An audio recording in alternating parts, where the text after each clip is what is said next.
ዘንድ ደግሞ ስደርሱ ወላሂ በየላይኩ በየኮመንቱ ወረበል ዒዘቲ ወልጀላል ትጠየቃላችሁ። ሁላችሁ እንጠየቃለን። ሁላችንም እርግጠኛ ነው በዚህ ማለት ነው።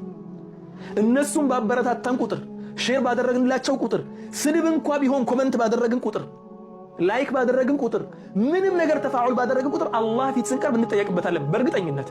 ነብዩ ሰለላሁ ዐለይሂ ወሰለም ሐዲታቸው ላይ ሲናገሩ እኮ አንድ ግለሰብ የሆነችን ቃል እንደ ቀልድ ተናግሮ በዚያ ቃል ጀሃነም ይገባል፣ ጀሃነም ውስጥ ይወረወራል አሉ። የሆነ ሰው ደግሞ የሆነ መልካም ቃል እንደ ቀልድ ይናገራትና ላ ዩልቂ ለሃ ባለን ሳያስብበት ዝም ብሎ ይናገራል። በዚያ ዝም ብሎ በተናገራት ቀለል አድርጎ በተናገራት ነገር ትልቅ የጀነትን ምንዳ ይወርሳል አሉ። ቲክቶክ ላይ የማየው ነገር ያ ነው። ፖስት የሚያደርጉትን ነገር ሼር ማድረጉ፣ ሪአክት ማድረጉ፣ ኮመንት መስጠቱ። አላህን አትፈሩም ብሎ ኮመንት ምን አገባህ አንተን? ኮመንቱን ጥለህ ቪዲዮውን ጥለህ ውጣ። ኮመንት ማድረግ አይደለም ብሎክ ማድረግ ነው፣ ሪፖርት ማድረግ ነው። خلاص ሪፖርት እና ብሎክ ያደረጋችሁ መውጣት።